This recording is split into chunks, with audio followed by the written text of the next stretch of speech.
नमस्कार विद्यार्थी मित्रांनो, स्वागत आहे तुम्हा सर्वांचं महा एक्झाम पॉईंट या आपल्या एज्युकेशनल यूट्यूब चॅनलवरती। तर विद्यार्थी मित्रांनो, आपला आजचा व्हिडिओचा भाग आहे 3, ज्यामध्ये आपण नागपूर महानगरपालिका भरती 2024च्या परीक्षा दृष्टिकोनातून TCS पॅटर्न आधारित सर्व काही परीक्षा अतिसंभव प्रश्न आपण रेग्युलरली आपल्या सर्व प्रश्न संच मार्फत आपण सोडवत आहोत। जर विद्यार्थी मित्रांनो तुम्ही या मागील व्हिडिओचे पार्ट पाहिले नसाल तर त्या संपूर्ण व्हिडिओची लिंक तुम्हाला खाली डिस्क्रिप्शन बॉक्समध्ये मिळेल। तुम्ही तेथून संपूर्ण आपली व्हिडिओ प्लेलिस्ट पाहून घ्या। त्यामध्ये तुम्हाला प्रिव्हियस इयरचे क्वेश्चन्स व त्यासोबत आपले मागील व्हिडिओ देखील पाहायला मिळणारे असतील आणि हे जे प्रश्न आहेत तुमच्या सर्व पदांकरता उपयुक्त असणार आहेत। तुम्ही कोणत्याही पदाकरता अप्लाय केला असेल, ज्यामध्ये JNM नर्सिंग असो, सिव्हिल असो, इलेक्ट्रिकल असो किंवा वृक्ष अधिकारी असो, या सर्व पदांकरता हे प्रश्न जे आहे अतिशय महत्त्वपूर्ण असणारे आहे। त्यामुळे आपला येणारा प्रत्येक व्हिडिओ व आपला आजचा व्हिडिओ हा परीक्षा दृष्टिकोनात तुमच्या खूप महत्त्वपूर्ण आहे। तर पाहू मित्रांनो, आपल्याच्या या भाग 3 मधील काही अतिशय महत्त्वपूर्ण प्रश्न। तर यामधला प्रश्न क्रमांक 1 असा आहे, जो की प्रश्न पहिला। तर प्रश्न पहिला असा आहे, इंग्रजांनी आपल्या या स्थानिक स्वयंशासन बंधाने लावून त्यांना अपंग केले आहेत असा आरोप कोणी इंग्रजावर केला होता? तर इंग्रजावर आरोप कोणी केला होता असा प्रश्न आहे। स्वयंशासन बंधने लावून त्यांना अपंग केला आहे। तर याचं जे उत्तर आहे ते आहे ऑप्शन नंबर ड, जे की सुरेंद्रनाथ बॅनर्जी यांनी जे आहे जे की इंग्रजावर असे आरोप केला होता की स्थानिक स्वयंशासन बंधने लावून अपंग केलेलं आहे। ऑप्शन नंबर ड या ठिकाणी या प्रश्नाचं उत्तर होणार असेल। त्यानंतरचा प्रश्न दुसरा आपला असा आहे, नगर परिषदेचा अध्यक्ष खालीलपैकी कोणाकडे स्वतःच्या पदाचा राजीनामा सादर करतात?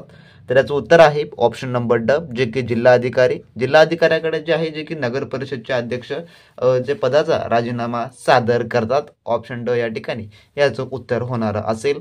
त्यानंतरचा आपला पुढील प्रश्न, जो की प्रश्न 3 असा आहे, भारताला स्वातंत्र्य मिळाल्यानंतर खालीलपैकी कोणत्या ठिकाणी सर्वप्रथम सार्वत्रिक प्रौढ मतदानाचा वापर केला गेला?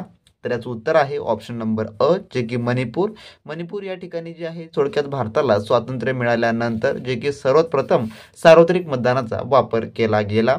त्यानंतरचा आपला पुढील प्रश्न, जो की प्रश्न 4 असा आहे, भारताचे पहिले वन धोरण कोणत्या वर्षी जाहीर झाले? तर पहिले वन धोरण म्हटलेलं आहे, तर याचं उत्तर आहे ऑप्शन नंबर ड, जे की 1916 साली। तर 1916 साली जे आहे भारताचे पहिले वन धोरण जे की जाहीर झाले। ऑप्शन नंबर ड या प्रश्नाचं या ठिकाणी उत्तर होणार असेल।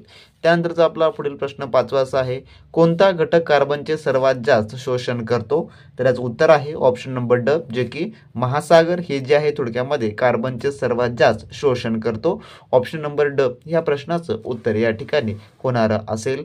त्यानंतरचा आपला प्रश्न 6 असा आहे, पवन हंस लिमिटेड या सार्वजनिक क्षेत्रातील हेलिकॉप्टर सेवा पुरवठा करणाऱ्या कंपनीची स्थापना कोणत्या वर्षी करण्यात आली? तर याचं उत्तर आहे ऑप्शन नंबर थोडक्यात ब, जे की 1985 साली। तर 1985 साली जे आहे पवन हंस लिमिटेड या सार्वजनिक क्षेत्रातील हेलिकॉप्टर सेवा पुरवठा करणाऱ्या कंपनीची स्थापना करण्यात आलेली आहे। ऑप्शन नंबर ब ह्या प्रश्नाचं या ठिकाणी उत्तर होणार असेल। जर विद्यार्थी मित्रांनो, नागपूर महानगरपालिका भरती 2024च्या परिपूर्ण 100% तयारीसाठी तुम्ही अजूनही आपला क्रॅश कोर्स स्टडी मटेरियल घेतला नसेल तर वेळ न वाया घालवता लगेच तुम्ही आपल्या व्हॉट्सअप सेलरला मेसेज करून सर्व काही मिळवून घ्या, ज्यामध्ये आपण सर्व काही 100% TCS पॅटर्न आधारित नागपूर महानगरपालिकेसाठी असलेला आपला अभ्यासक्रम आपण त्यामध्ये इन्क्लूड केलेला आहे, ज्यामध्ये मराठी व्याकरण, इंग्लिश ग्रामर, सामान्य ज्ञान, बौद्धिक चाचणी आणि टेक्निकल देखील आपण यामध्ये इन्क्लूड केलेलं आहे, जे की तुम्हाला मार्केटमधल्या कोणत्याही बुक्समध्ये मिळणार नाही व त्यासोबत तुम्हाला कोणतेही महागडे जे की कोचिंग्स आहेत ते देखील लावण्यास तुम्हाला अजिबात गरज पडणारी नसेल। सर्व काही तुमची 100% एकाच ठिकाणी तयारी होऊन जाणार असेल, ज्यामध्ये तुम्हाला फक्त गट क च्या स्पेशली संपूर्ण अभ्यासक्रमावर आधारित आहे आपलं हे नागपूर महानगरपालिकेसाठी व त्यासोबतच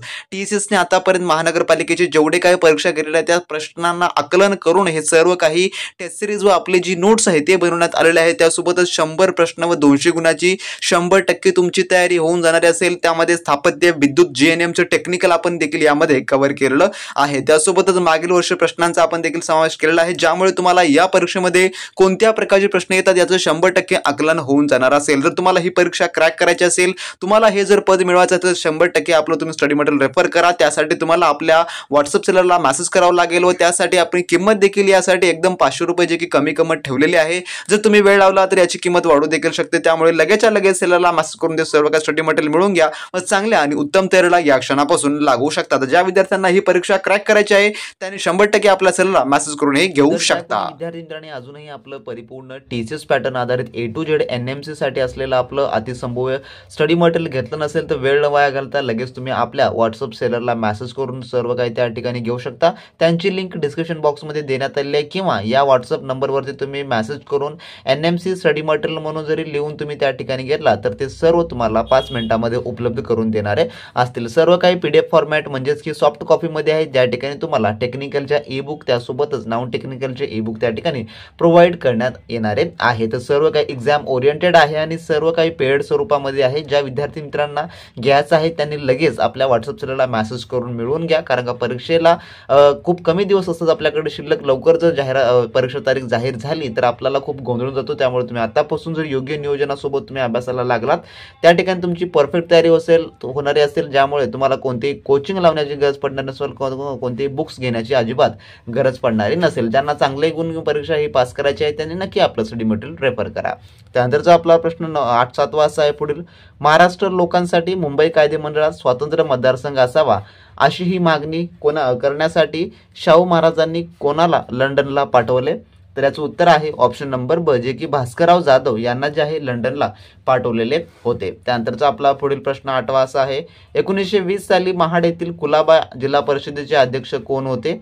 तर याचं उत्तर आहे ऑप्शन नंबर थोडक्यामध्ये ड, जे की डॉक्टर बाबासाहेब आंबेडकर हे जे आहे 1920 साली महाड येथील कुलाबा जिल्हा परिषदेचे अध्यक्ष होते. ऑप्शन ड या ठिकाणी या प्रश्नाचं उत्तर होणार असेल. त्यानंतरचा आपला पुढील प्रश्न असा आहे, जो की प्रश्न क्रमांक थोडक्यात 9वा असा आहे.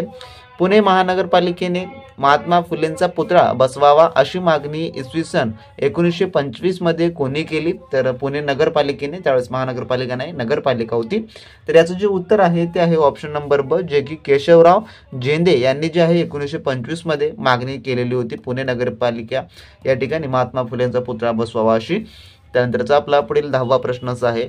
1936 मध्ये मुंबईमध्ये प्रति आंबेडकर आणि किंवा दख्खनचे आंबेडकर म्हणून कोणास ओळखले जात?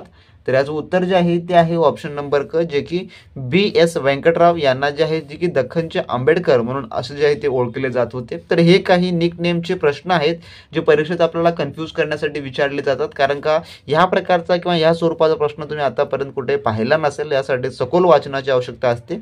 त्यामुळे अशा प्रकारचे प्रश्न तुम्ही थोडक्या शॉर्टमध्ये लक्षात ठेवून घ्या, कारण का एखाद्या माणसाची उपमा देखील दिली जाऊ शकते. जसं की या ठिकाणी B.S. व्यंकटरावला दख्खनचे आंबेडकर असे म्हटले जाते. तर परीक्षेमध्ये तुम्हाला असा प्रश्न आल्यास तुम्ही मोस्टली कन्फ्युजन होऊन जात असतात. त्यामुळे या प्रकारच्या स्वरूपाचा प्रश्न तुम्ही थोडं बारकाईने अभ्यास करा.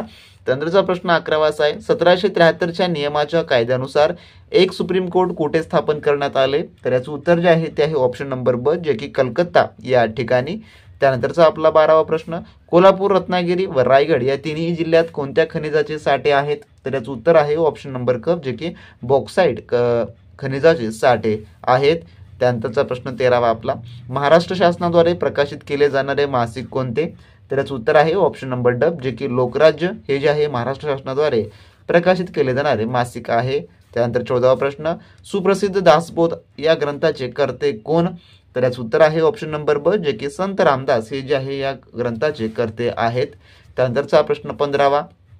भारताचं सर्वोच्च शौर्य पदक कोणते? तर याचं उत्तर आहे ऑप्शन नंबर ब, जे की परमवीर चक्र हे जे आहे भारताचे सर्वोच्च शौर्य पदक आहे. त्यानंतर 16वा प्रश्न.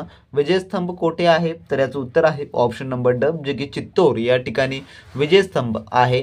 त्यानंतरचा प्रश्न आपला 17वा पुढील. जॅक मा हे आशियातील 6वे श्रीमंत व्यक्ती असून कोणत्या व्यावसायिक संस्थेचे व संस्थापक व CEO आहेत? तर याचं उत्तर आहे ऑप्शन नंबर ड, जे की अलिबाबा या संस्थेचे. त्यानंतरचा आपला प्रश्न पुढील, जो की प्रश्न 18वा असा आहे. शॅडो कॅबिनेट ही संकल्पना कोणत्या देशात आढळते? तर याचं उत्तर आहे ऑप्शन नंबर क, जे की ब्रिटन या देशामध्ये शॅडो कॅबिनेट ही जी आहे संकल्पना जे की आढळते. तर विद्यार्थी मित्रांनो, असे आपल्या आजच्या व्हिडिओमधले टॉप 18 क्वेश्चन्स होते जे की आपण आपल्या भाग 3 मध्ये पाहिलेलं आहे. तर अशा प्रकारचे रेग्युलर सिरीज आपल्या चॅनलवर येणारी असते, त्यामुळे तुम्ही आपल्या चॅनलला सबस्क्राईब करून घ्या. आणि ज्या कोणी विद्यार्थी मित्रांना सर्व काही टीसीएस पॅटर्न आधारित जो स्टडी मटेरियल आहे आपला टेक्निकल नॉन टेक्निकलचा ज्यांना मिळवायचा आहे त्यांनी लगेच आपल्या व्हॉट्सअप सेलरला मेसेज करून सर्व काही मिळवून घ्या. सर्व तुम्हाला पीडीएफ फॉर्मॅट म्हणजेच की सॉफ्ट कॉपीमध्ये मिळणार आहे आणि सर्वांची किंमत जी आहे ती 500 ठेवण्यात आलेली आहे, जी की सर्वांसाठी अफोर्डेबल आहे. त्यामुळे जर तुम्हाला योग्य मार्गदर्शनाखाली आणि चांगला अभ्यास करायचा असेल तर नक्की आपल्या व्हॉट्सअप सेलरला मेसेज करा आणि सर्व काही टीसीएस पॅटर्न आधारित ए टू झेड अभ्यासक्रम मिळवून घ्या. तर भेटू नेक्स्ट व्हिडिओमध्ये नवीन प्रश्नांसोबत नवीन अपडेट सोबत. तोपर्यंत बी प्रॅक्टिस क्रॅक एक्झाम.